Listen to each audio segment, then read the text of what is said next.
Let me introduce you to a true powerhouse of a woman. Standing tall at a stunning 6'3", she's a former collegiate volleyball player, lover of all things fashion, and the definition of determination. Her journey: 4 years of college, 4 years of medical school, a master's degree, 3 years of pediatric residency, and 3 more years in specialized fellowship, all to follow her God-given calling of becoming a neonatal intensive care unit pediatric doctor. She's the kind of doctor who cares for the tiniest, most fragile babies, bringing hope in the hardest moments, witnessing miracles, and guiding parents through joy and heartbreak with faith and love. And yes, you guys, we are talking about my beautiful daughter, Kelley Hillman. As a single mom, raising her has been the greatest honor of my life. Our bond runs very deep, and today I get to share with you the sweetest news, you guys. Kelley and her husband Luke are expecting their very first baby, and I get to step into a chapter I've not so patiently been waiting for, becoming a grandma for the very first time. This episode is packed with inspiration, wisdom, and so much heart. Welcome to the podcast, Kelley Belly. I'm so pumped. That was exhausting, you just talking through all of that, wasn't it? I know, I'm all taking a breath. Ooh. Yeah, after I finish all of my training, I calculated it a little bit ago, and it'll be like I'm graduating 23rd grade. Like high school's 12th grade, it'll be 23rd grade. It's almost double. I know. That's insane to So think about. wild. When I was actually writing this intro last night, I was like, whoa. It kind of hits you when you look and think about all the years. Oh, before we dive into all that, though, tell the audience a little bit about yourself. Okay, well, that was a great intro so far. But I am a wife, and I'm a pediatrician, and I'm a dog mom, and I'm a soon-to-be mom, and I love my mommy. And I can't wait to get started. I can tell you, I can answer anything else. I know, we're gonna dive in. I always, with all my guests, you guys. So Kelley, obsessed with her so much for so many reasons, but one of the reasons why I love her so much is because she loves fashion as much as I do. I do. Well, I've been really spoiled because we're almost the same size and everything, and my mom may or may not have a shopping addiction. It's not like serious, but it's there, and there's only so much room in your closet, so guess who gets to reap the benefits? Kelley. Is me. That's like twice a year, I would say. Yeah. I'll like Zoom call her, and I like Zoom her or FaceTime, and I'm like, okay, here's all my outfits that I'm going to sell or give away. And then she'll just look through them all, and she'll be like, okay, I want that. We've gotten pretty good about it. Yes, no, yes, no. I do have a question. How do you fit all those clothes in your closet? Don't ask my husband that. We're running out of room. I've got a lot of stuff on double hangers. I did just go through recently and get rid of stuff. Do you use the guest room closet? Oh yeah. So Luke and I share a closet. We actually have a walk-in closet now. So it's all of his clothes, and his like not hang-ups are in there, plus all of my hang-ups except for like dresser clothes. But we have a coat closet in our house, and in one of our guest room closets, it's all of my coats and jackets because I can't fit it. And then I just thought of something for the very first time. What? There's a baby room. I know. One of our guest rooms has to be converted into a nursery. I guess something about myself is I'm a big nerd. Because this is related. I saw recently on Instagram someone had made their nursery look like the Shire, like, like Hobbiton from Lord of the Rings. And I was like, oh my gosh, that'd be so cute. But I didn't think you would probably let me do that. Oh, it's your baby room. So what are you wearing?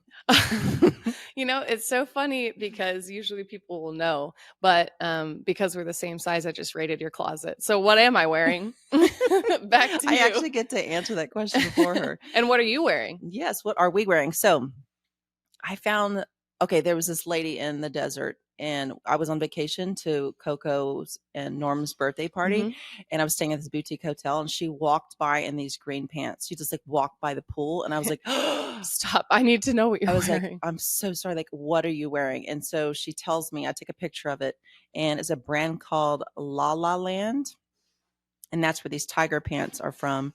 And then these are from, right? And then yesterday I got those tiger pants in, and I thought that would be so adorable for us to wear matching We're definitely pants. very on theme today. I think we could count the amount of tigers and it would take us probably 15 minutes. I know. I was like, and all then of our the clothes. powder bath, I have the Gucci wallpaper with the tigers. Yes. So I'm like, what's my obsession with tigers?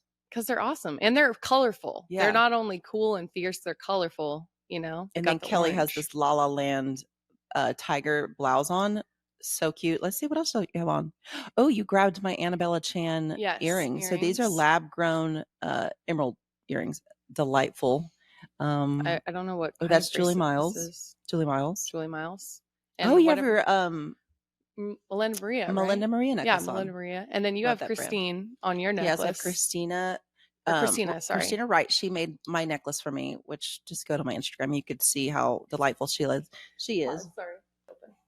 Okay, so check out my Instagram. You'll see how delightful she is. And then I got my new Valentino bow shoes on. I like those in pink more, but I understand why you have them in black because they match with so much. They match a little better. Yeah, for sure.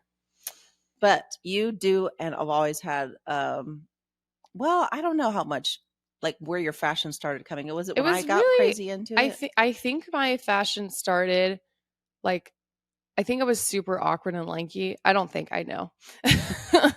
And then in college, I feel like I started to get some of my self-confidence and stuff. And then I think that's when you a little bit were like up in your closet. So I even like saw what you had, and then also like more diversity in college, what people were wearing. And then like really starting like the end of college. And since then, I've been picking it up. It's not like I'm into fashion. Like I'm like, oh, I need to, see what all these runway shows are, like the newest trends. I just love putting an outfit together. Yeah. And my friends at multiple stages have been like, come shopping with me and dress me, like pick out outfits for me. We were just here at the lake house where we're recording with my friends from pediatric residency. And they are one of those people that are like, come dress me. And they call it Looks by Hillman. So that was so fun the other night. So Saturday night. So she had, how many? 6 of them? There was 7 total, but 4 girls. So 4 of the girls are NICU doctors. No, pediatricians. Pediatricians. One of them was NICU, and they all got to know each other in residency, and they all came from the weekend. Some of them had their husbands here. It was so fun. But then on Saturday night, a lot of them, this is their first time in Texas. Yeah. And it's everyone's first time at the lake house. Everyone's first time here. So they decided to go down to Fort Worth Stockyards, and we had a girl party in my closet. They said that, like, a lot of them said that was their favorite part of the weekend, was getting ready in your closet. And then, like, we love dressing people. Both of us do. And so you initially had been like, I want to record and take some pictures, but then I started like picking things out. She was like, stop, I need to press record. And so we were like, and then at the end, like, so we got all their outfits on and then lined them up, and then we're like, accessorize. Accessorize. So like, and then it was so neat seeing their faces. Like we'd show them the earrings, and they're like, "Oh, those are perfect!" And then the handbags, and some of them got to wear like your Louis Vuitton bag. And Chanel and it was great. So that was super fun. I think it's like something inherent to girls where you just like you love feeling and looking good. It just makes you like be able to enjoy yourself, and it's fun to like do it with your friends too. It's like just so another bonding thing. Guys don't get it. No, I know. Sometimes we'll do. Although Joe puts together his own outfits pretty well, I will say. Sometimes you say wear this, but like when he actually tries, he's getting really good at it. And Luke will too. He's much would rather be in t-shirt and shorts, but when he actually tries, he does pick out a good outfit. I agree. So I just thought of something that was so funny before we move on, but the fashion part, it definitely got a little, upscale when Kelley doesn't eat seafood. She doesn't like any seafood. And I thought about this last night. Your very first seafood that you like totally liked, 2 things. She's decided she likes high-end caviar and bluefin tuna. Yeah. Toro. Give me the Toro all day. So she's like, I don't like seafood. I just never, I think it's like the, what is like the hard shell that's like crab and shrimp and all that stuff. I don't think I probably will ever like that because I've tried it in multiple forms. But sushi. But you like fish eggs. And I like caviar. But it doesn't taste that like fish. It tastes like salty little, it's like essentially ocean boba. Ooh, I like that name. Because boba is like it's like the stuff that pops in your mouth. Yeah. But it's like, Well, I feel little like salty ocean like version. somehow your fashion and all that came together tied when together. you decided, It's like, just I'm natural. only gonna eat Royal Etc. and bluefin tuna. What else would I possibly desire? Although I can't have any right now. I know, the little baby. The You little guys, like, there's so many baby. rules. Like, I there's all know. these baby rules. When I was, pregnant so long ago, like, there was no, like, oh, you can't eat soft eggs or you can't have Yeah. raw. I'm like, these are a lot. And I turned out just great. No, did. just kidding. Okay, before we start talking about the career and stuff, we have to talk about New York. Okay. Okay, you guys, I want to tell well, you. okay. Well, Yes. it's related to fashion is one of the reasons we were Mhm. there. So it even ties in what we were talking about because you love LaPointe. Great with their ostrich feathers and great design, and Sally's an awesome designer. And you just like randomly reached out to me on a weekend. No, we were here, and you were like, is there any chance in the world that you are available this weekend to come with me for a LaPointe fitting? It hardly ever happens. Yes. I was like, actually, yes. I couldn't believe it because I was going to New York for a fitting for the Christmas party. Yeah. The Christmas party's theme is feathers and fedoras. Mm-hmm. Avi. My lady. That's what I always think of with fedora. Sorry, carry on. I hope you are able to come. But anyway, I was going to New York with a friend of mine, and then last minute she couldn't go. Yeah. And so I was like, oh my gosh, I hope Kelley can go. So Yeah. we end up in New York. We have the best time. We've always done our little girl trips. Yeah, like, that was our fourth time kid. together, I think. Mm-hmm. And jumping off the same Central Park bed, which was a whole nother story. Mm-hmm. But we can focus about the pregnancy. So going in to the trip, I knew I was pregnant. On our trip, I was 5 weeks pregnant. And I had only found out the weekend before that trip that I was pregnant. And originally I wanted to wait to the ultrasound to make sure it was like in the uterus and had a heartbeat. To tell you, and then I was gonna like plan something really cool because you are always like telling people news and doing such special things for your friends, but I like literally didn't have time to plan anything cool to tell you before our trip. Looking back, I should have just said I'll tell you anyway, but I was like, no, I'll wait and I'll plan something fun because I knew I was going to see you again soon this weekend. And then Luke was like, you're going to tell her. My husband was like, you're going to tell her. Like, there's no way you're going to be able to give it up. We hadn't even talked beforehand. And I was like, just so you know, I'm not going to be drinking. I was like, what? You're not drinking? Because you're like, well, I'm trying to get pregnant. I was like, so yeah. You're going to go make like a year maybe without having a glass well, of my wine? OB, to be fair, my OB did say that helps your fertility if you and your partner. And then also my husband is sober now completely from like everything.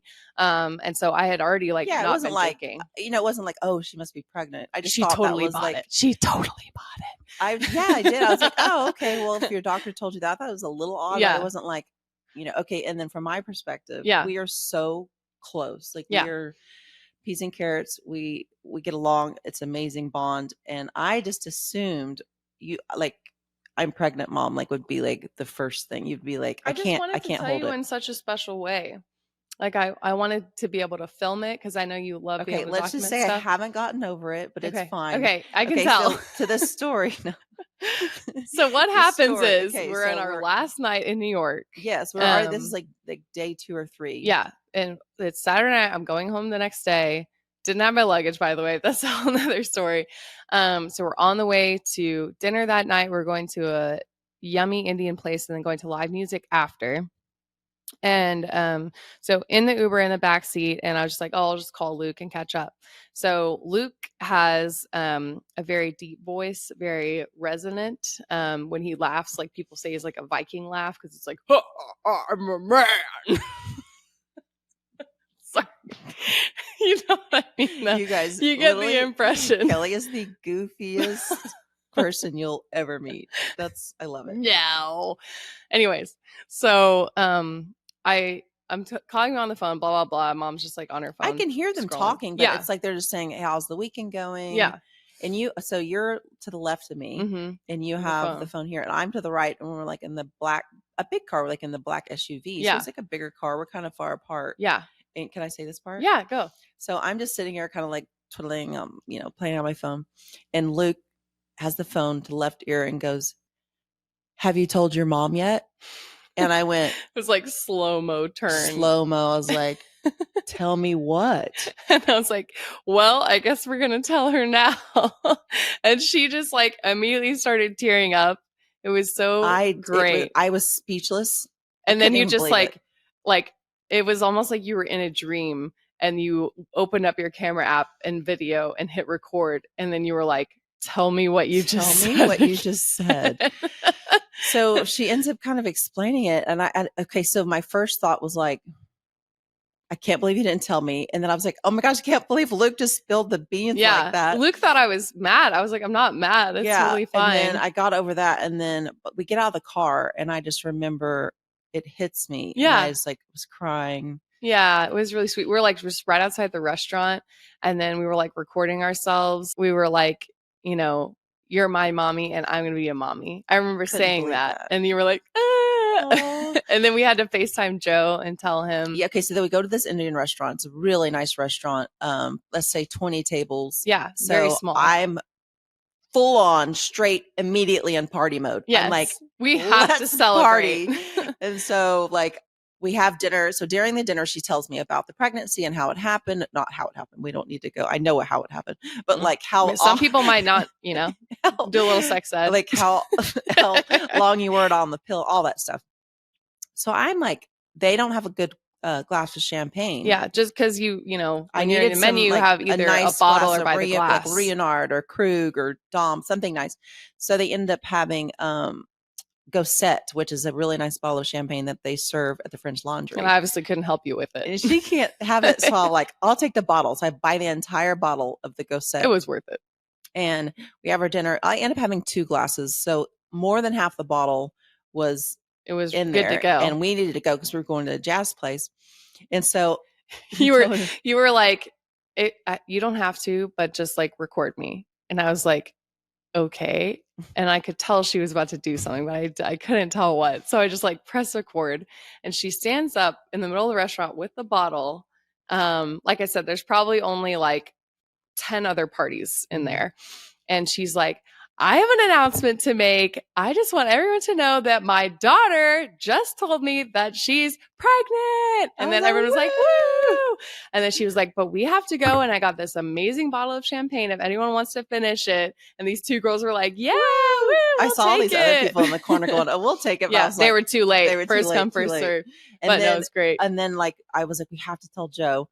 And so we FaceTime him. He's on a boys trip. Yes. And you're like, it's important. We have actually answer. I was like, can you talk? I texted him. I'm like, can you talk? And he was like, well, I'm walking into a stadium watching a professional soccer game. I was like, no, we have to talk to you. It's very important, please. We must tell you something. So we FaceTime him, and he answers the phone, and I like have him here, and I was screamed it. You remember that? Yeah, because we were in the middle of the street, so you couldn't contain it. I was like, Kelly's pregnant. It was great. It was great. And he loved it. Do you remember what happened? How cool it was at the jazz club after? Tell him. Okay, so we already had. This is our last night. We're going to a jazz club. It's a really cool place. If you remember the place, you should shout it out. But we had like there was a line of 2 tops right in front of the stage. We had a spot right in front of the stage. The band finally comes out, and the main lead singer, who actually is the manager of the club too, comes out in these like 4-inch Valentino heels. 8 months pregnant. 8 months and pregnant. Gorgeous. And she's the head singer. She's a lead singer. So she sings like she's amazing. And she's jazz is like full in diaphragm. That's a lot of work. For sure.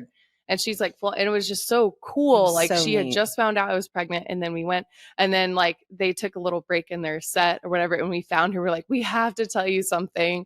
And then she gave us a shout out from the stage. Like, I just want to celebrate them and blah, blah, blah. And we're like, woo!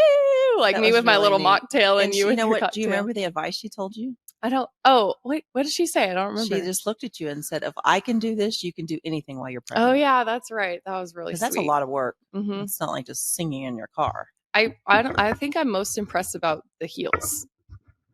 like I mean, I don't know everything about her. So now I follow her on Instagram. And, nice. I sent you a thing because I think she's pregnant again. But anyway, that was so fun. And I told Joe when I got back to the hotel room, I was like, dude, you're so lucky that I did not buy everyone in that jazz club a their shot. entire Drinks dinner, on drinks on me. me. I was like waiting for some type of moment like that, but there's like literally 400 people. I was There like, was so many who people. can I tell? And then I couldn't tell anybody for weeks. Well, because I wanted like all of our parents to know. So me and my husband Luke both are divorced. So we had to tell the parents 4 different times. Mm-hmm. And so I was just able to tell the last set of parents a weekend ago, I think, or 2 weekends ago.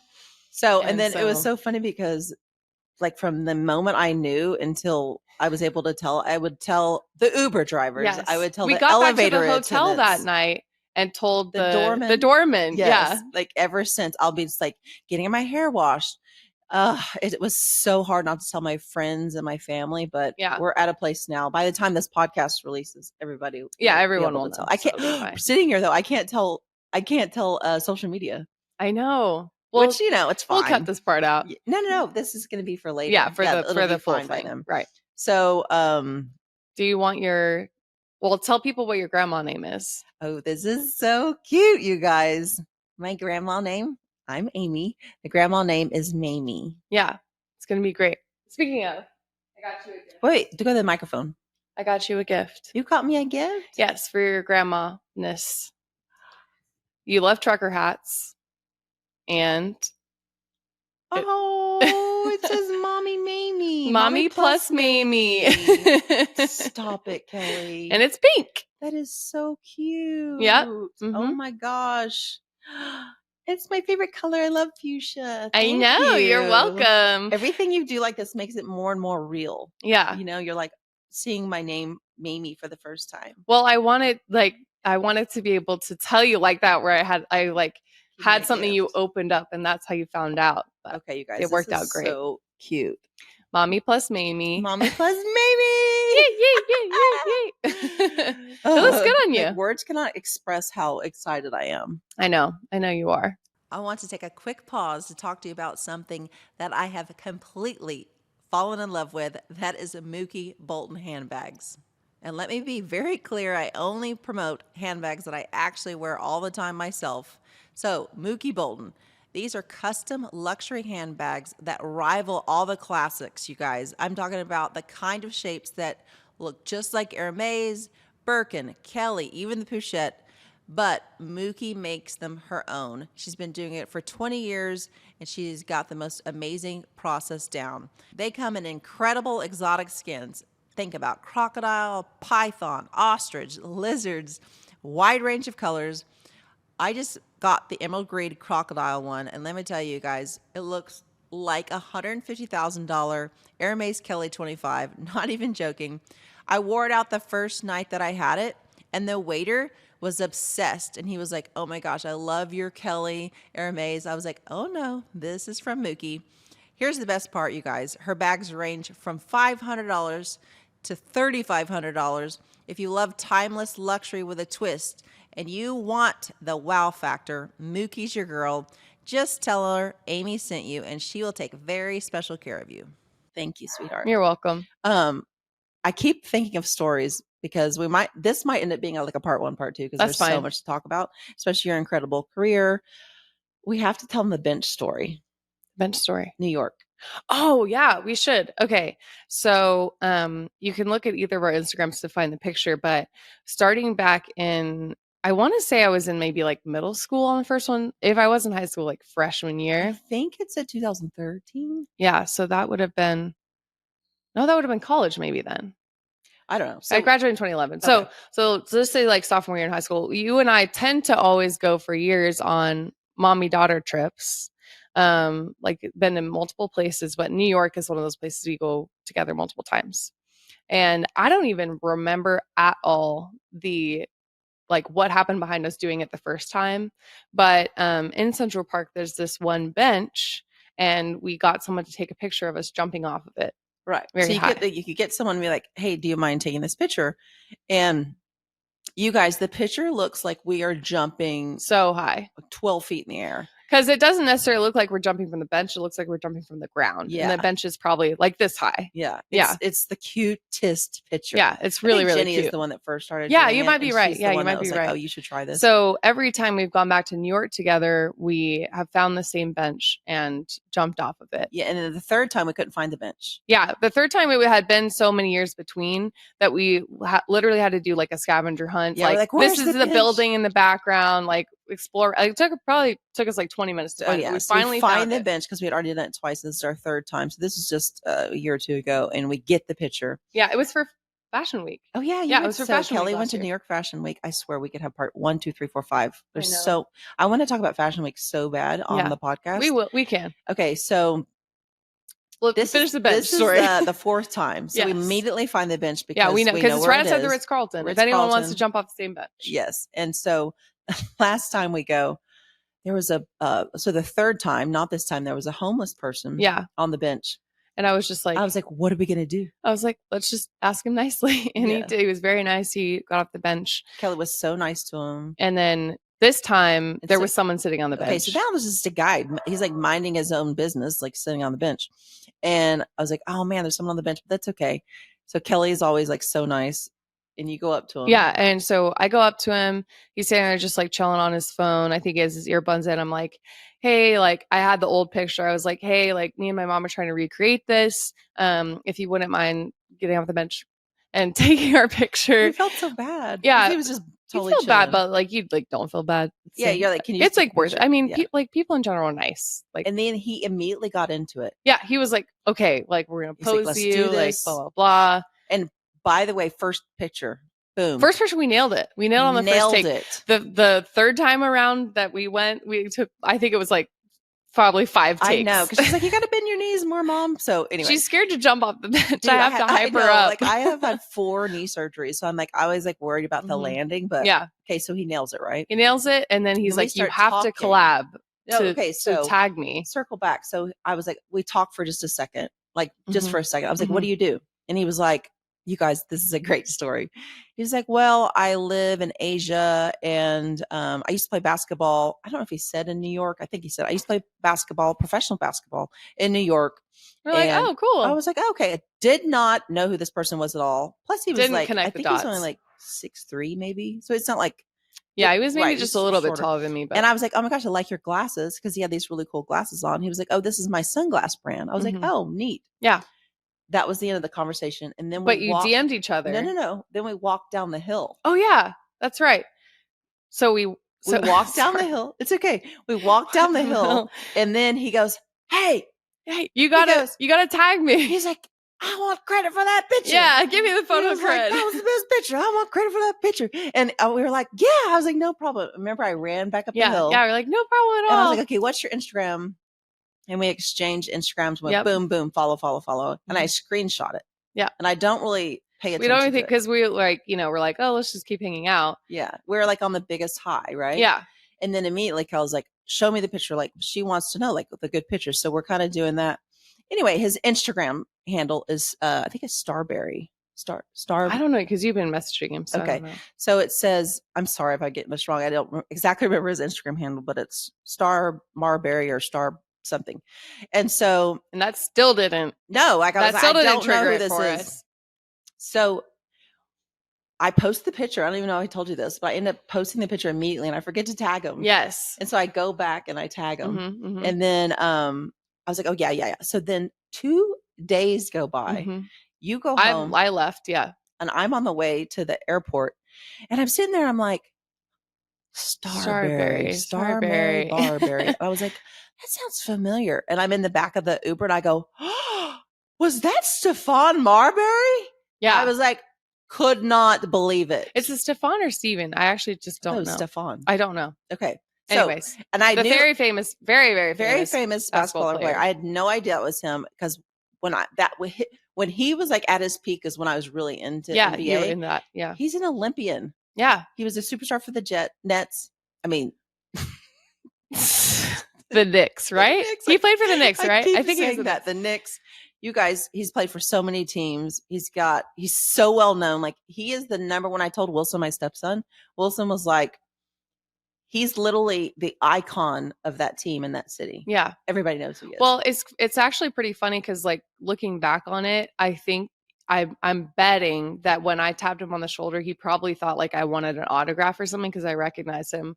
And it's like, we need a picture of us, like, you know, blah blah blah. But he was so nice about it. He was so cool. It was great. Yeah, and it's like, what are the odds? What are the odds? Like the one person in New York, and he was there for the playoffs. Yeah, and he had court. So I look him up immediately when I'm in the Uber to the airport, and he's courtside of all the games. Yeah, because they made it to the semis. Yeah, he's sorry, courtside. Knicks, you're out. The Pacers got you. I know, but they did do well. It was a really great series. Yeah, it really was. Good. But after we met him, I wanted them to win. Yeah, that's fair. Thing. But the Pacers have been okay. We don't have time to talk sports. circling back.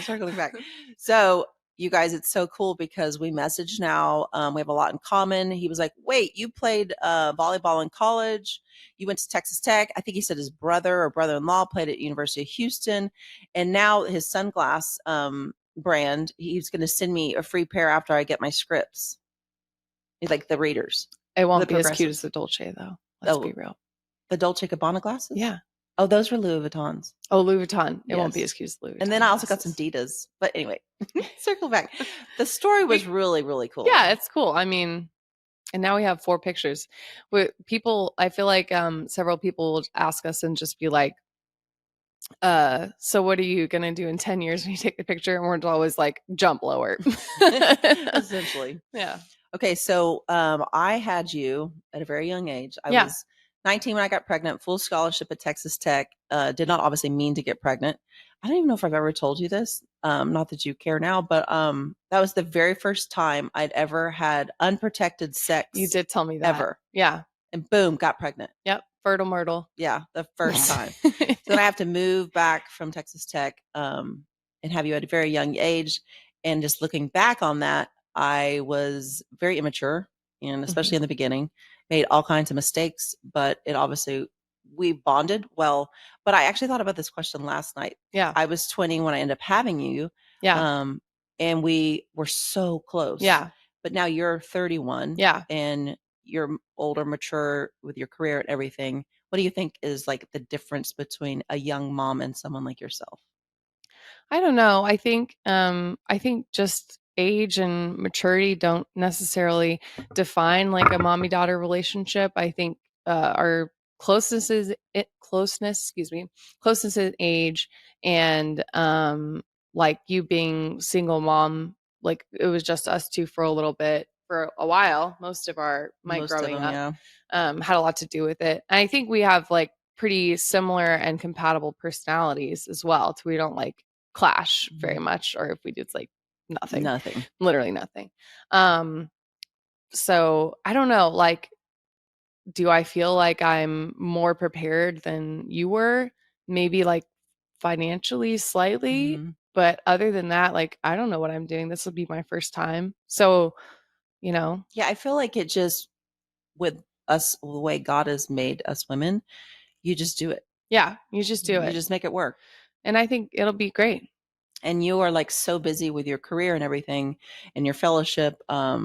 You were, I had some friends that I would tell them you were going to try and get pregnant. They were like, oh, well, this isn't a good time for her because there's never a good time. Exactly. There's never a good time. That's what always people were taught. Cause like you were very curious when I was going to try to get pregnant, but a lot of people would be like, when are you going to try?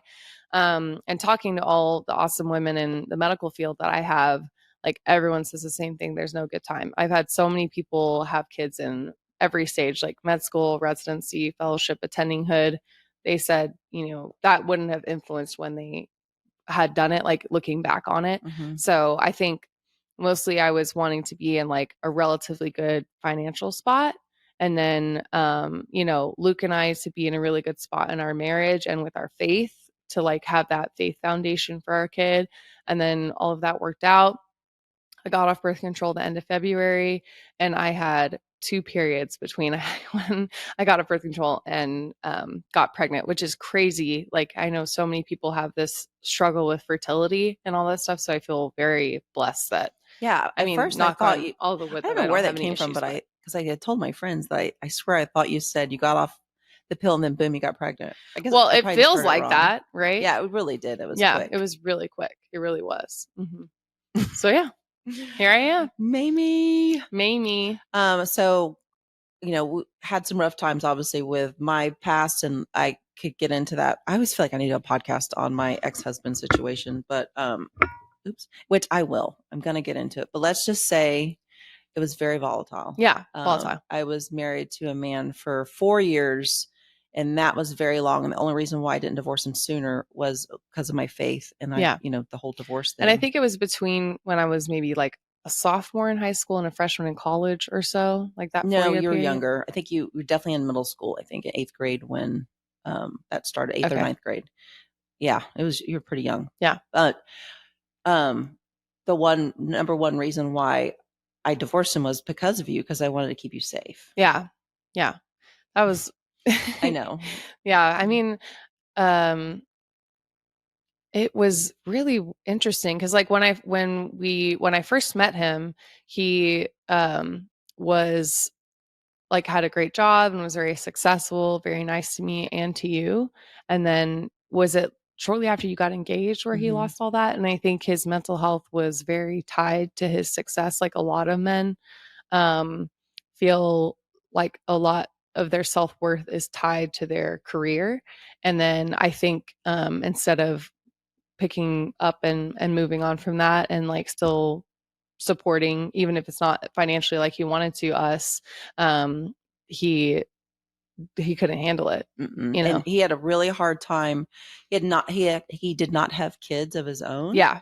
And I think that's kind of hard in general for someone that doesn't have kids to marry into someone that does have kids, because he was, our relationship even back then was like so close. Yeah, for sure. And he was very jealous. Because there was, how long of a gap was it between you getting divorced from dad and marrying Darren? Okay, so this is the craziest thing, but I've been married 3 times. So when I got pregnant, when I was 19 at Texas Tech, I was semi dating your dad. Like he wasn't even living there. So he was in Houston. I was in Lubbock, and you're Texas Southern Baptist. Like that's just what you do. Yeah. You get married. You get pregnant, like it really wasn't like a choice. Like 2 things I never thought of was abortion or staying single or not trying to get married. Yeah. That's just, it was like ingrained into it's different. You. It's different now. And then I was people are like, oh, well, you just raise the kid yourself.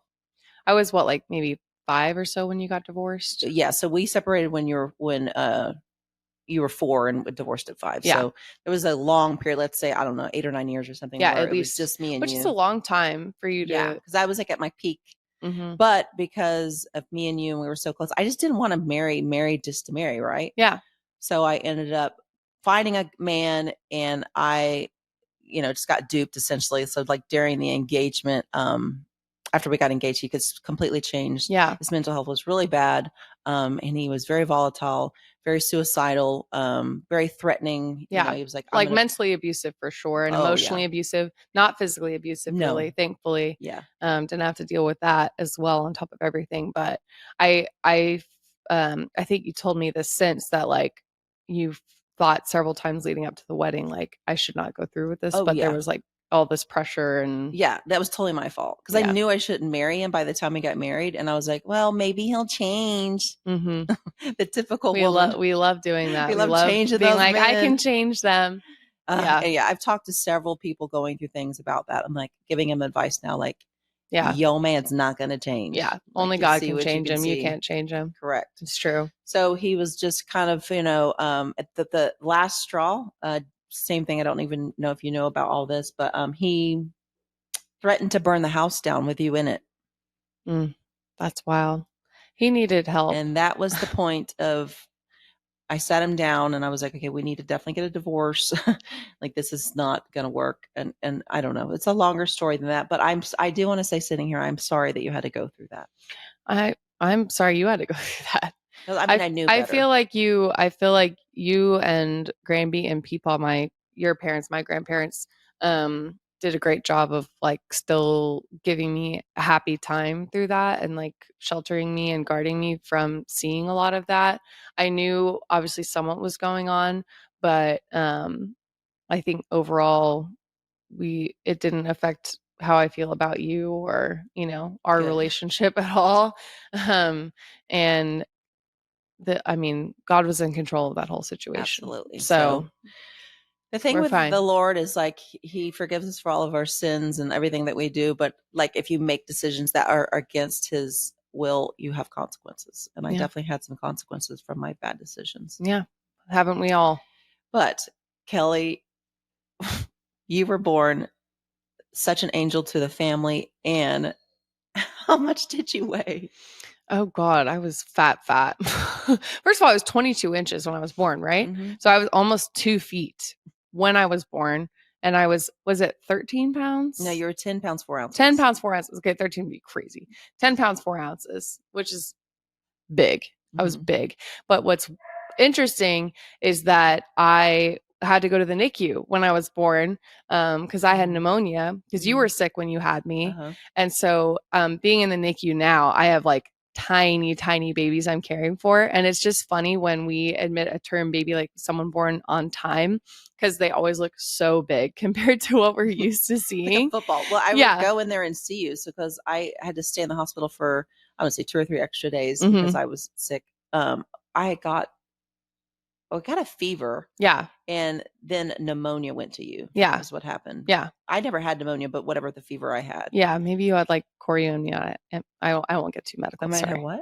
Chorioamnionitis, I wonder, but it's fine. Okay. It's like where you get infection in your uterus, you get fever. Oh, well, I don't. Because you went through a long labor, so I wouldn't be surprised. Oh, girl, you were something. It was a day and a half of labor. Your OB.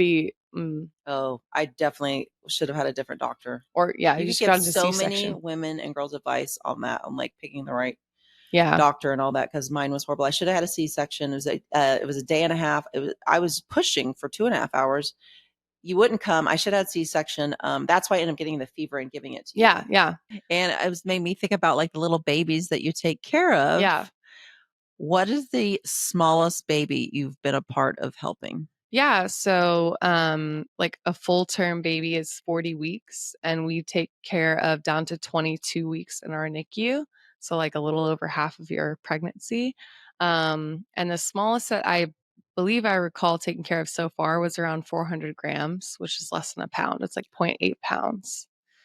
Less than a pound? They're like smaller than the size of my hand, like from their head to toe. Yeah. Isn't that crazy? That's crazy. How's the baby now? That one I believe is still with us because they usually don't go home until closer to their due date. So that's one of the things that I love about NICU is that even though you're like in the hospital, you do get some continuity with your patients and your families because a lot of the babies are with you for months at a time. So you're like updating the parents in person or calling them every day. So you really get to know them. And then it's such a joyful experience whenever they're able to like go home. We have like little pom-poms in the hallway and stuff whenever they're able to go by. And it's usually like, very emotional because everyone from the team will be there to like celebrate being able to go home. Because so many people took care of them from like nursing and respiratory therapy and us as like fellows and all the attendings and everything. So it's so incredible. I really want to dive into that. Yeah. I did want to talk about this. Is absolutely incredible. Your education was how many years again? How many years ago? How many years total? So I will, as of next year when I'm done with fellowship, it'll be like I graduated 23rd grade. That's right, 23rd grade. And so it's like, 4 years of college, 4 years of med school, 3 years of residency, 3 years of fellowship. I mean, and you've got a year left of fellowship. Wild. So when you're done with fellowship, you're always going to be training for whatever, but you're not underneath trainers anymore. I am the safety net. I no longer have a safety net, which is terrifying, but it's good, and everyone has like, it's not like you need to know everything, you've got your resources, including textbooks, online journals, but also all your other neonatology attendings with you. So you're not alone, but it is definitely a big step up. And a lot of my people that have graduated fellowship and are neonatologists now have said it takes like at least 6 months to feel like you know what you're doing and like can take a deep breath and feel like you don't have to question every single decision because like the buck stops with you at that point, you know? Yeah. I do wanted to ask you, I'm so curious about this. Yeah. I'll give you what I think. When people ask, has she always wanted to be a doctor? Yeah. I say to them, yes. Other than I remember, like, I think you were like in 8th grade or something, and you Yeah. went to an I went to engineer an engineering camp, and you're camp. like, I think I might want to be an engineer. And that Yeah. was like a quick little. Yeah, a quick little blip. I mean, clearly I was like very science minded, technical minded. I think I like went through a little phase that I wanted to explore, but then after that, in high school, I shadowed some actual like doctors, pediatricians and like orthopedic doctors, and I thought like that's probably more what I wanted to do. I think it's like more the personal aspect and like interaction, while still being like logical and science minded. So I'm just going to keep it real. You are like 300 times smarter than me. I don't think so. I think I'm smarter medical wise, but like, there's like social smarts and street smarts. Like, there's other factors to go in You there. are so smart. Plus you have a master's I do have a yourself. master's degree, but it's just, I don't know. I'm so proud of you. Thank you. I mean, everything that you've accomplished it's very inspiring. And I feel like a lot of people that are listening to this, they can be, a lot of people get in a rut. Yeah. You're 30, you're 31, I'm 51. They're like, what do I do next with my life? Yeah. Do I want to keep doing what I'm doing, or do I want to move on to something else or move up in the career? And I feel like they get discouraged because they're like, do I go get the master's? Do I, like everything you did? Mm-hmm. And I was going to ask you about that, because there's like no way that you didn't have like how many moments where you were just like, how am I going to keep doing this? Yeah. I think that is something that isn't really discussed enough for people that are in like high school and college thinking about being a doctor. I think surface level the time commitment and financial commitment that it's going to be, but I don't think it like connects with how much that really is. So like I do warn people that want to go into the field, like it is a big commitment. You're going to have the friends you went to college with that are getting married, having babies, being able to go on vacation. And you essentially are almost giving up your 20s in order to go into medicine and really dive into this field. And for me and almost every person, it's 100% worth it.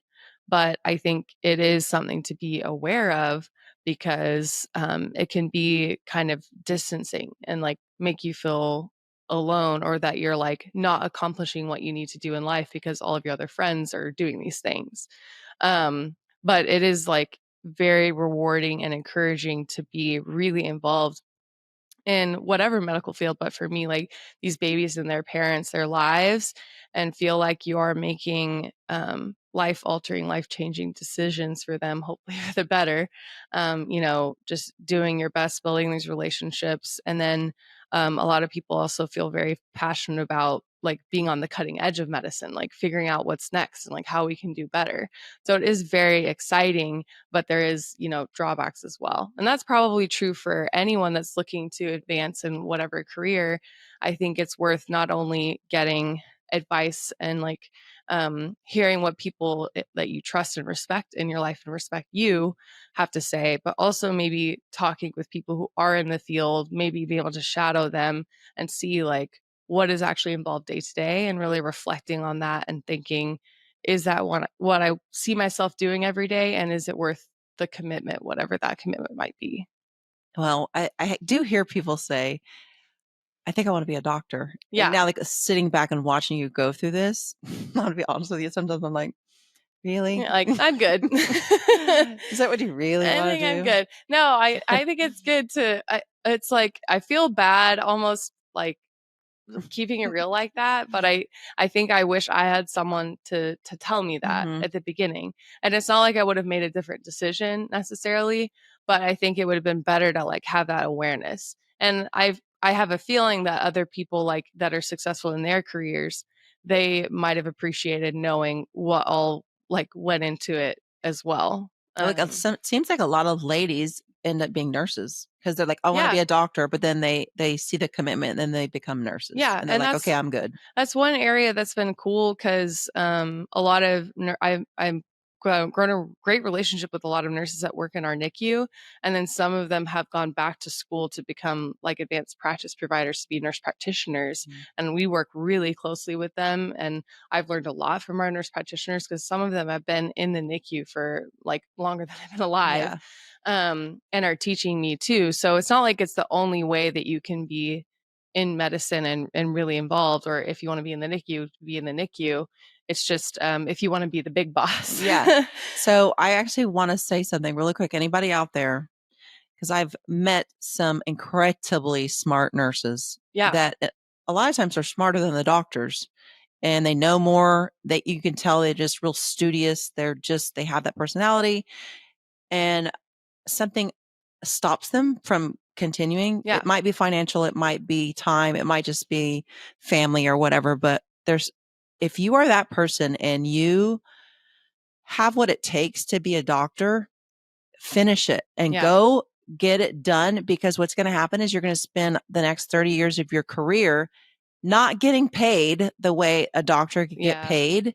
And that, I think, is something that stops a lot of women in particular Yeah. from moving forward with going to get the doctor. And Yeah. I think that's very rare. Yeah.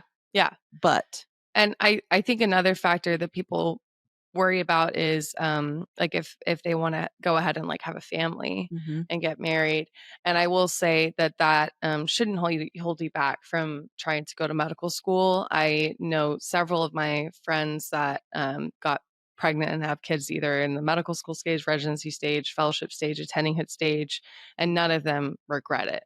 So if that's like the only thing holding you back from pursuing that career field, then I wouldn't let that hold you back. Yeah, it's like some people, it's just, I mean, it's human nature, but sitting here from like everything I've experienced is the whole Nike commercial, just do it. It's Yeah. true. It's like, just go do it. Just do it. Just get your ass up and do it. Just do it. I love it. I had this flashback when we were talking earlier, and I remember you're like, I'm going to go to medical school. I want to be a doctor. And I was like, oh my gosh, this is incredible. I'm so proud of you.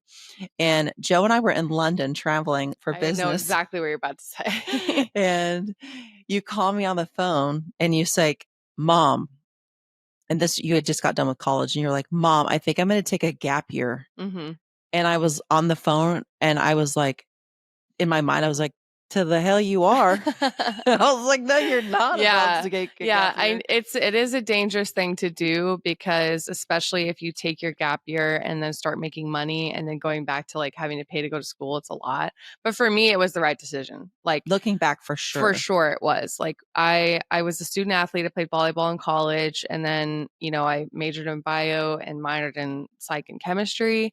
And like with all of that and the time commitment, I was like burnout, one, and two, you have to study for like the entrance exam to get into medical school. And I just like did not have the time or bandwidth to do that. And I needed that year. So I know it can be terrifying, mommies and daddies, for But you hear about that, you're like, yeah, they're like, oh, they're never going to go back. Well, is I what think the worry like if you look is. at the percentage, people that say, oh, I'm going to take a gap year, whether that's medical school or just even college, they whatever just it don't is. go back. Yeah, yeah. It's like yeah. you said, they start making money, and like, Yeah, I was just walking down the streets hard. of London Like, and I was by myself because Joe was working, and I was like, I didn't know what to say, because Yeah. like a lot of times as a mom or a parent, you just want to be supportive and you don't want to like just say your first reaction. So I was all, okay, take a deep breath. Take a deep breath. For your response. And I did. I remember thinking, okay. You can totally tell from your Okay. tone on that, because I know you so well that you hate this idea. I know, I was so and I worried knew you about were you. gonna be like that when you answered. So I had like thought and talked in my head like everything out and my reasoning why. And I just knew like if I went for it and went through, one, I probably wouldn't get a good enough score on the entrance exam to get into medical school. And two, I think like my burnout and mental health would have just gotten so much worse. Mm-hmm. And thankfully I had you and Joe to help like, watch over me and take care of me. And I got a job and stuff during that year and was able to go back. And I know that not everyone has that, that support in their life. So for many reasons, you guys have supported me. I mean, Joe has been a great part of your life and my life. And I tell you this and I tell him this all the time, but he 100% has just made me feel like one of his own children. Aw. And I appreciate and love him so much. He's so generous in his spirit. And like he paid for my medical school, which is like crazy. And y'all Mhm. were just married like a couple years before that. And you both have been there for me like your, mom and dad. So I love you I'm gonna guys tell him together. that when I see him. He's taking a nap right now. He went to go play golf, so he's like, I've "Is that told him sorry?" before. I've told him No, that's before. so Yeah, sweet. I so appreciate him and you guys. Joe is one of a kind. Yeah, he really is. God's really looked over you, like even like financially when I was single, you had a scholarship to Wichita Baptist, Yeah, and it wasn't completely paid for, and I don't know the exact numbers, but it was around 35,000 a year because it was a private school. yeah, And essentially you got half for playing volleyball yeah, and you got the other half for academics. And you know what I had to pay every year? Like $3,000. That was it. yeah. That And was that such still a seems like a blessing. lot of money, but for a private school, Yeah, that it's was it. crazy. It's I had crazy. no loans with you. Yeah, the fact that I could graduate college with no loans just from scholarships and then like you and Granby people being able to help me out, like insane. Because a bunch of other people I went to medical school with, they not only have their medical school debt, but they also have their student loan debt. And some people have upwards of like, $250,000 in debt by the time they graduate medical school. And the fact that I could like almost have that extra leg up, I think is going to help me leaps and bounds financially Absolutely. moving forward. But I have talked to a few doctors that didn't have the support and they Mhm. had the debt, and their advice that they said to give was like basically live in an apartment for your first 2 years. Yes. Yeah. I hear that a lot. And that's definitely something Luke and I are planning to do because you get that first attending paycheck and you could just be like, oh, let me go buy the fancy car or take the crazy vacation and blow it. But I think, financial freedom is a lot harder, but so much better to strive for and make it the priority, even though it's difficult in the beginning. But like that's one great thing about medicine and becoming a doctor, having those two letters behind your name, that you're going to have job security and financial security. And it's worth that like little sacrifice for those few years after you're And done if you with do have training. the debt, like you can like literally live in an apartment. Yeah. Keep Just live keep below your your means. spending the same that it was. Yeah, exactly. Because out there they don't pay you hardly at all during Yeah. fellowship. It's kind of highway robbery, but once you get out, like you can just keep your spending. And let's say you have that's a lot of money, $500,000. Some people have like I know so someone that much. has almost $500,000 in debt, but And you usually it's that's less so money. much discipline that it would take to get that Mhm. paid off, but it Yeah. can be done. Yeah, I'm all absolutely. about encouraging people to be their best selves. Just go for it and, not hold back on their careers. Mhm. And I mean, college degrees, they're not always necessary, especially these days. Yeah. But a lot of times, like you work at Foot Locker and you've been there for 7 years and you literally can't, Can't you're advance. running Foot Locker, but you can't become a manager because you don't have a Yeah. college degree. I think I have mixed feelings about this, honestly, especially with how crazy, even since I've been to college, prices and stuff have gotten. But I think that the main thing people like about a college degree is that it shows that you can make that extra commitment past high school. Because not every college is built the same, but definitely not every high school is built the same as far as like getting you that diploma. But for college, you know that you have to put in that time commitment effort to do that. And I think like that maybe provides that extra layer. But I do have like me and Luke, my husband, have always said if our kids eventually wanted to like do a technical school, like trade school or something like that, we would 100% support that because all of those fields, that is 100% job security 100%, as well. yes. For sure. I'm glad you actually said the word trade school because I'm going to try to take every opportunity I can. I don't talk about it enough, but I think because it's about the foundation I have. And I think because I had you at such a young age, Yeah. and just went through raising you as a single mom. I started a foundation once I got with Joe and we got married. It's called educatemeforlife.org. And it's not a commercial, you guys. This is like real. All the money goes to girls in high school that have babies typically by themselves. There's no dads around and they want to go to trade school or college. Yeah. And the scholarship helps pay for their Yeah. funding for that. So Yeah. I'm glad I And actually you said that just because got an application last week, yeah, I right? did. Like Yeah. you were here and I got another application Yeah. I for think you've that. had what, like four women take you up on it so far? Well, it's probably more like 6 total, but 6, like yeah. some of them have gotten more support than others. Like Yeah. the one big one that was my first one, she was at Grand Prairie, which is where I used to coach, Yeah. and she got accepted to Texas A&M, Mm-hmm. and she was in the worst situation. Like Yeah. I always tell the story of like when she tells Joe and she's like, yeah, I want to go to Texas A&M. I want to get my degree. I think it was criminal justice. And I was like, you go, girl, you could do this. Hang up the phone with her. I'm like, the chances of that girl actually making it through, because she had so much against her. Yeah. It's a whole story what she had against her, but she made it through and she Yeah. got her degree. But anyway, Good little for side her. note, and I do think a lot of that has to do with the experiences with Yeah. you.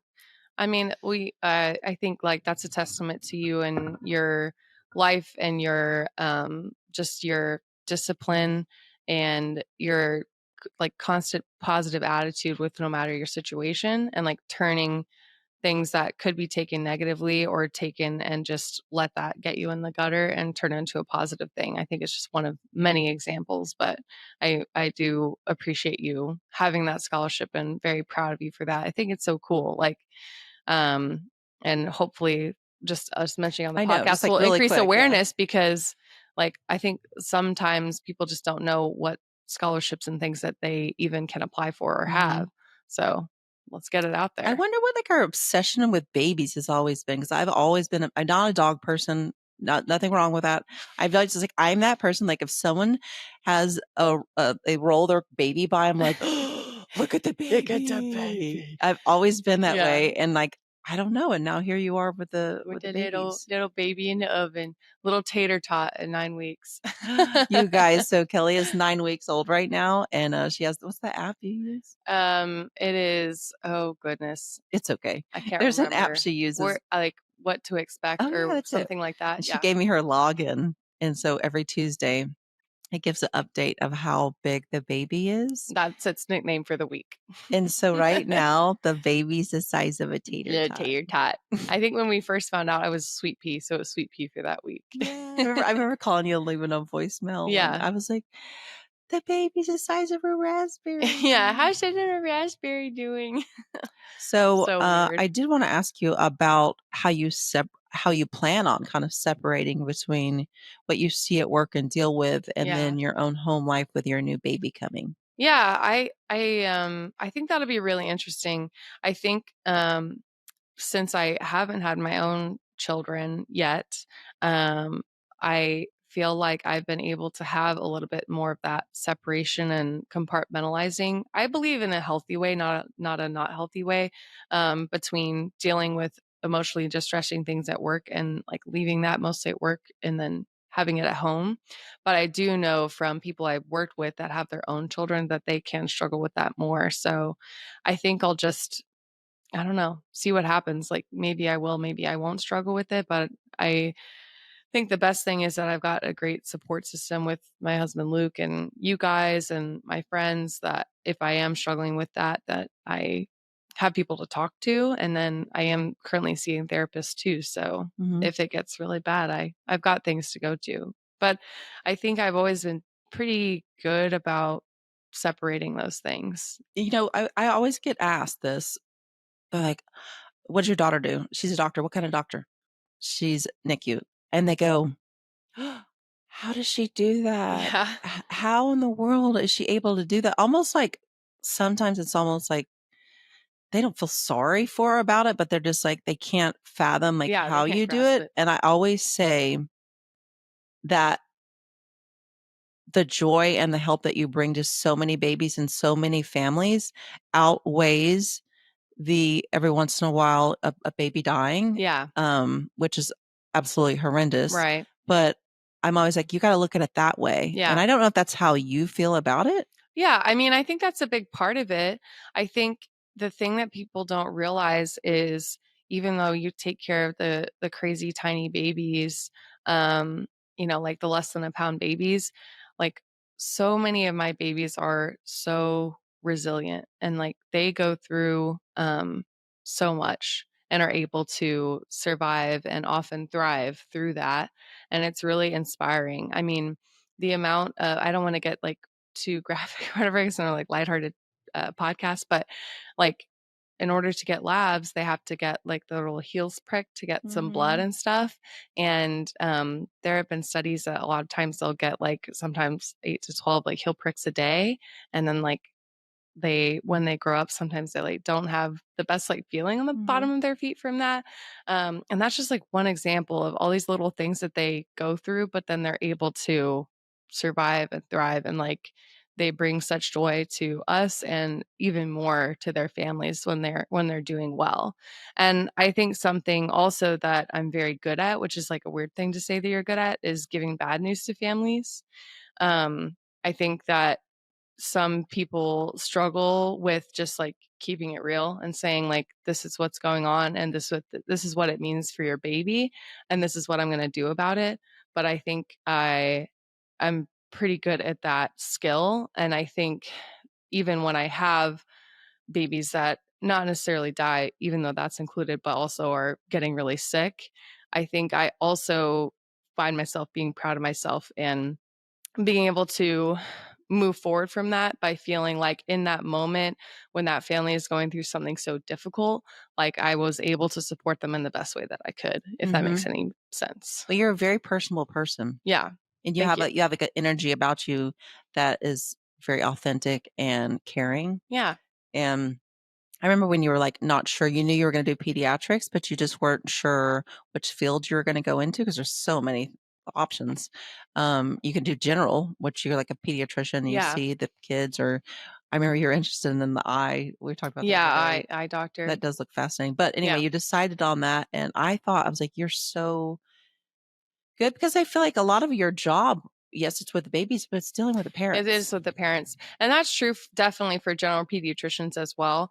That I think of all of the pediatric fields, including all the subspecialties, general pediatricians are the ones I admire the most and look up to. It's almost, I feel like I can't do that. Why is that? It's because they have to know everything about everything, and I have to know everything about this many things. And so like, and they have to do that with less resources than I have. So when I'm in the hospital, I tend to deal with, let's just say 20 to 30 of my most common bread and butter things that our premature babies deal with. And at my disposal, I have all of the respiratory therapists and nurses, but also all the subspecialists that I have at my beck and call to say, like, hey, this is a hormone problem. Can I reach out to my endocrine group and say, like, hey, what's going on? Your general pediatrician has to deal with less information with labs and imaging.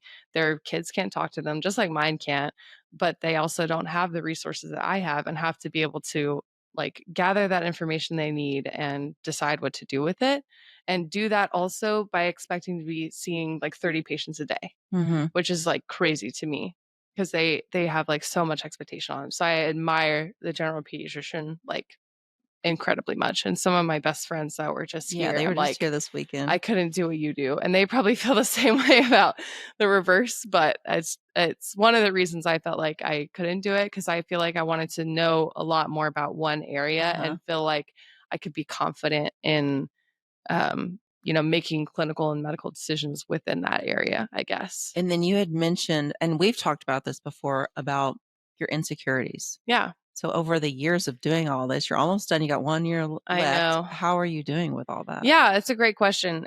So imposter syndrome is in any field. Anybody can go through it, but I think especially in the medical field, it's very rampant, where you just feel like you don't deserve to be there. You're not doing enough.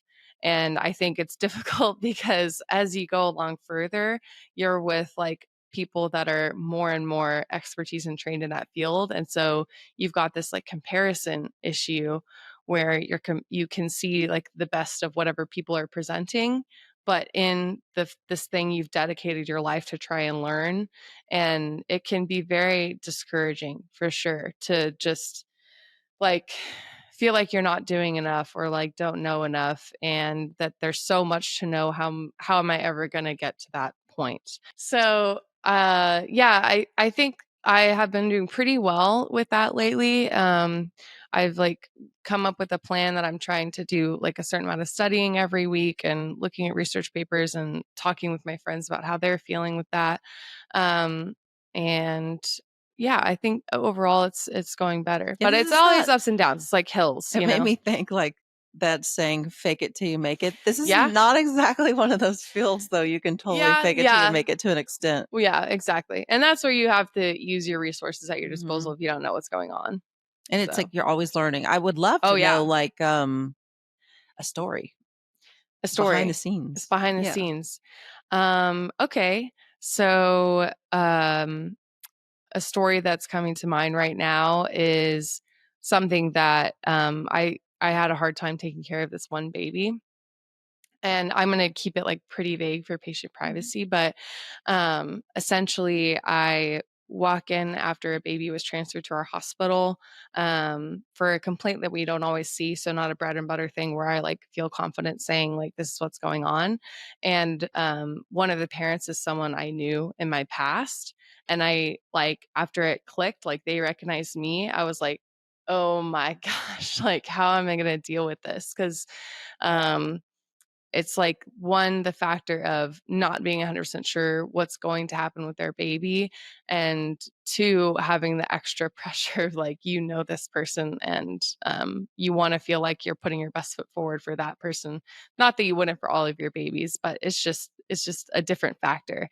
And so I had to like reconcile that with myself, and I talked with like a lot of my like co-fellows and attendings about how they dealt with that in the past. And it turned out to be a happy story. Like the baby did well, was able to go home and be eating and like meeting all of their developmental milestones as long as they were with us, and have been doing really well on follow-up. So that's been a That's very, so very neat. good story. Speaking of milestones, I remember when you used to call me like in medical school and they would put you like in it and then you very first started residency Hmm. and you're like, I did my first IV or like Yeah, your very yeah. first, I'm sorry, your very first, what are some of your first you've had? Yeah, like procedure wise. Yes. Yeah. I think one of my very first things I was proud of is being able to successfully intubate, which means put a breathing tube in, like an extremely preterm baby. So I think that the smallest that I've personally put a breathing tube in has been around like 700 grams so far. And Is that it's about the size of your it's hand? it's probably a little bit longer than the size of my hand, and that would be slightly over a pound, let's Mm-hmm. say. Um, and it's like a very small mouth and small everything that you're trying to get this breathing tube in. And when they're that small, they don't have the developed lungs where they almost all of them will need that breathing tube. It's like something that's necessary. Mm-hmm. And I just remember being so excited because it's something that's very hard, very difficult skill to learn. And I was so excited that I was able to like finally get that, which is so important for my job to be able to like be the person that can get the airway when no one else can. And I think the most satisfying procedure, other than that, is when you have something, when babies get something called a pneumothorax. So essentially, that means that like air is in your chest wall cavity, but outside of your lung, which means that there's less room for your lung to breathe. And it can become an emergency. And there's a procedure that you can do called a needle decompression, which is essentially sticking an IV where that air pocket that's not supposed to be is. And then you can like literally hear the release of air from that area. And you can see the vital signs on the monitor like actively get better after you do Mm. that. It's like really a satisfying procedure to do. Oh, Yeah, it's cool. that's so neat. You know this, but I want to see you work so bad. I don't think it'll happen. I want You to just have to be picture back it. there. It was like, I don't know, 6 months ago or so. I did go see a little bit, like not a lot, but went to the hospital and kind of saw where you Yeah, I are. met And some of my yeah, coworkers I and met one stuff. of her coworkers and she was like, "Oh, you're Kelly's mom." Mhm. And then she said, "Kelly's the best dressed around here." Well, it's a lot thanks to you, right? But like that is neat. Do have a career that you can wear Yes, your I can clothes wear because stuff. a lot of times you guys don't wear your coats, right? Yeah, no, basically since I've been in pediatric residency, I haven't really worn my medical coat. at all. My white I coat. find that's so weird. Yeah, like pediatricians don't care about that really. But what if you walk into a waiting room and there's like the parents and the family waiting to talk? How do they know you're the doctor? I tell them. So you don't I have like a say, badge or anything? well, you have a badge that says physician, but you just sit down and say, I'm Dr. Kelley Hillman. I'm the NICU fellow that's on your baby's team. If they don't already know what fellow means, then I tell them that I'm like a neonatology doctor in training with an attending that I work with. And then like that's who they know on the team. And then anytime we have a baby admitted and I'm able to talk to the parents, I also say, anytime someone comes that updates you on their baby and you don't know who that person is, ask them like, who are you? What member of the team are you on? Because I think that's something that doctors suck at. Less so in the pediatric field, but especially in the adult world. Like they're trying to be in and out of there, but you are there or you're there for your family. And so you deserve to ask them those extra questions in time. That's a PSA. Let's just say that's a PSA love for that anyone. you just said that. Yeah, seriously. It's so true. When I'm looking for a doctor and like right now I have a pinched nerve in my neck. So at one point I thought I was gonna have to get surgery. I went to go see this one doctor that was recommended and my third question looked at their watch. Yeah.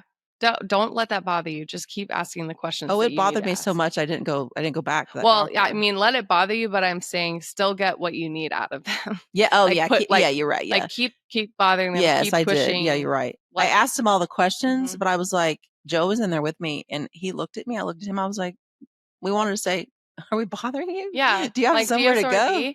So annoying. Like it's interesting you say that because my husband Luke had to get a colonoscopy last year, and you have to go under anesthesia for that. And you have to have a driver. So they brought him back after the procedure to our room, and he was still like drowsy on all this anesthetic medication. And if I wasn't in the medical field, that GI doctor would have been in and out in 30 seconds, and he would not have remembered anything because, like, he barely remembered that doctor came in at all after we debriefed about it later. And I was like, I like, like you need to stay here. You are answering my questions. And what are we going to do about this? And I encourage like all of my families that are in the NICU, like if you think of questions, write them down because you're going to forget, or in the moment you're going to feel rushed and be like, no, I'm going to pull out my notes section. These are the questions I have. And like, until you feel like you have those answers, like to your satisfaction, don't let them make you feel guilty. Absolutely. So yeah. Any other stories? Oh man, I don't know. Shoot. You have so much I mean, you're almost done with your fellowship. Yeah. And you're hopefully I'm putting this out in the universe. Hopefully you end up in Fort Worth, Texas. Yeah. So we'll see. there's a really good hospital here. Yeah. Anybody out there, shout out. You got connections in the hospital there. I would love her to be close because I want to be that grandma that helps take care of the little babies. Yeah. I mean, no stories coming to mind, which is annoying. Maybe it will. I think I'm also a little bit limited because of patient privacy and stuff. That's okay. But you have like so much responsibility on your plate. And it is interesting, like as your mom seeing you grow through the years, because you've had some moments going through this process. Yeah, it is for sure. Not easy. No, it isn't easy. It isn't easy. It's not for everyone, but like those little moments of victory are totally worth it. I guess I could talk about a little bit of like my project and fellowship if you want, like briefly. Yeah. So every fellowship, you have to do some kind of project other than just like being in the field that you're in. And mine is for our tiniest babies that are like less than 1,000 grams.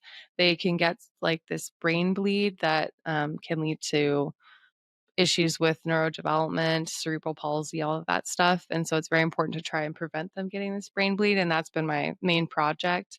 In the last 3 quarters of the year, those numbers have really gone down, which I think has a lot to do with the buy-in that I've gotten from everyone in the NICU.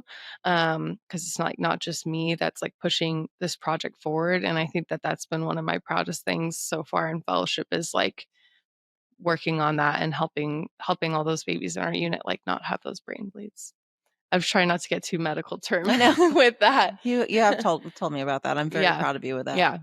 Thought we could leave like with a funny story putting you on the spot here, but Oh, I used to coach, and your last couple of years of high school, yeah. I left my job so I could come coach you. Yeah. Best coach I've ever had. Thank It's you. true. I'm not just It saying was a that. really fun experience because I was like so busy with work. I just felt like as a single mom, I had a lot of guilt Yeah. because like I didn't get to see. I did. It's just weird. Like we were actually talking about this last Like night. literally at dinner. Yeah. Like you were like a little gym rat. Yeah. Yeah, like you were at the games with me. You're always in the stands doing the homework while I Mhm. was coaching. Or like summer camps, I was like helping out with the volleyball camps and stuff, just Totally. participating. Yeah. I was telling her a lot, and her friends were asking, and I felt guilty about that. And I was saying, like, I was sitting down, I was like almost crying because I was just not in a good place, like feeling how bad I felt for you. And I had the principal come over to me, Jill Johnson. She had like this pretty Shout blonde out. hair. Shout out, Jill. Um, and she's like, "What's wrong, Amy?" And I was like, I'm just having a really hard time. I have to work 50 to 60 hours a week. She's always in the stands. I want to be spending the time with her that I Mhm. want. And Jill looked at me and she was like, "There's much worse places your daughter could be raised than inside of a gym." It's true. It's true. Because you had like all the kids that I coached, and then you had the Mhm. parents that were always helping you and Yeah. talking to you and I was stuff. like, you're the little team's mascot most of the Totally time. running around crazy. I mean, and it clearly didn't affect our relationship whatsoever. I mean, it probably even helped it because a lot of people, maybe I would have been in daycare after school care somewhere, but we were still spending time together, even though we weren't necessarily like, spending time together. And Across the way in the exactly. It was great. I mean, I don't have any negative memories about that time. And I think, that's good. That makes me clearly, feel better. yeah, I mean, our relationship's great. So it clearly didn't bother me too much. And then when you got to high school, I was coaching in the public school at a big 5A school. You have always gone to private school, Yeah. Christian private school. And the last 2 years, the varsity coach ended up quitting, and there was a position there for an women's athletic director came open. Nailed it. And I quit my other job, and I took a huge paycheck or pay cut, by the way, but no big Mhm. deal to coach you. And it was like the last 2 years, and that was such a great It was experience. so great. Yeah, We I really loved got to it. spend time We together really then. did. Yeah. Well, I think I honestly don't think that I would have gotten athletic scholarship if you hadn't been there. Because I think one, I grew a lot as a player, but two, like you helped those who wanted to pursue that in college with their recruitment videos and all of that stuff. Mhm. And you had that experience of being a coach to like help get me to that next step. And so, maybe I would have been here with $250,000 in debt if it hadn't been for that. If it hadn't been for that 2 years. So That great was quite experience. experience. Mm-hmm. So I remember at first people are like, "How is coach?" They call me coach. Everyone called me coach. How is coach gonna react Mm-hmm. to Kelley Mm-hmm. when, let's say, she doesn't do something correctly? Because I was pretty strict coach. Yeah, I was actually as way you more should be. strict in public school than I was the private school. Yeah. But another story. They were like wanting to see what you would do, and then Yeah. this one time. Oh, I'm so glad you're bringing this up. So she was very frustrated and impatient with some drill we were running. And frustrated with myself. Yes. I never like took out frustrations on anyone else. I guarantee I was just messing up over and over again. But you're a perfectionist. I'm a perfectionist. So it all works out. Yeah. But anyway, do you remember what you did? Yeah. I think I slammed a ball down and said F, but very loud. And the gym is not separated. Like there are classrooms around us. It's probably after school. And then I think everyone didn't even look at me. They just looked at you It to was like see what you would slow do. motion Yeah. because she takes this ball and what, bam! It goes so high, like it bounces to the top of the gym ceiling almost. And she's like, ah. And like slow motion, the rest of the 13 girls like slowly look Wide-eyed. over at me and they're like, what is coach going to say Yeah, to what's this coach now? gonna do? This is the daughter. Oh, Do you remember what I gosh. said to you? Just run. I said, get to running. Get to and I said, running. you know what? You're going to stop when I get tired. Yeah, that's right. My freaking butt needed that. Kick me into shape. Good Lord.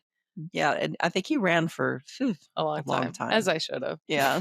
But that was some, I never forget afterwards. I was like, now that was a day at work. You really want to end on that story? I don't know why I thought of it. Oh No, gosh. you were such a joy to Yeah. coach. And then you went on to college and I mean, you even got your master's degree. I have no idea. What was it even in? Master's in business administration. Oh, so is that like just in case you decide to switch to the administration side of the Yeah, hospital? yeah, right. Like if I wanted to be like a medical director or something like that, that would help me have a leg up in that area. Might as well just get another Might as degree. well. You're gonna be so over it though. I've got too 1 many year letters behind my name. Yes, I'm so proud of you. Yeah, yeah.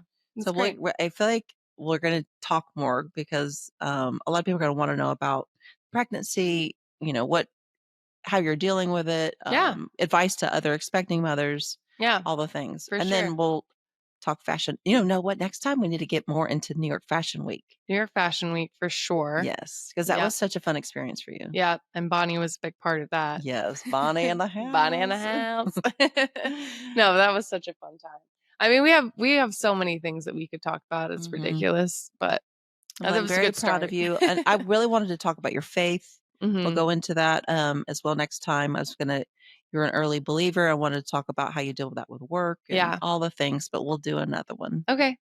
Sign me up. I'm ready. Okay. I hope you and the tater tot are doing amazing the Yeah. next few months of our lives. And tomorrow we get to find out the size of the baby at 10 weeks. 10 weeks. And I said I thought it would be the size of a kumquat. Yeah, or maybe like an apricot. Apricot. I don't know. We'll see. We'll find out tomorrow. But guess what? What? Every hug is a group hug with me now, so we got to end on a group hug.